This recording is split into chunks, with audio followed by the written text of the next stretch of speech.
Kwa mara nyingine tena niko hapa na mtoto anayehudhuria semina hii ya vijana rika iliandaliwa na KKKT Mbezi Luis. Unaweza kutuambia majina yako ni nani? Jina langu ni Benis Humphrey Kimaro. Nani? Benis Humphrey Kimaro.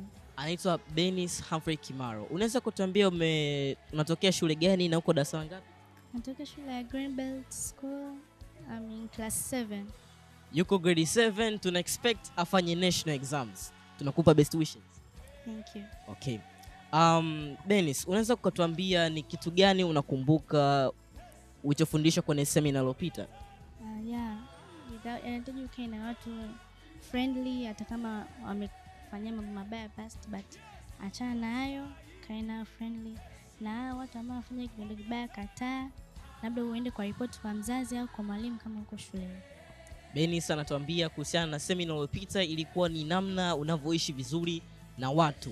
Kama mtu amekukwaza unamsamehe, au kama ni kibaya unatoa report. Na unategemea kujifunza nini katika seminar hii ya leo? Nijifunza jinsi ya kuishi na watu na jinsi ya kujitegemea na kujilinda personally. Anatuambia kwamba seminar hii ya leo anategemea kujifunza namna ya kuishi na watu vizuri, pia namna kujitegemea. Kwa hiyo ni mtu ambaye yuko very social. Tutakutana tena ndani kwenye seminar.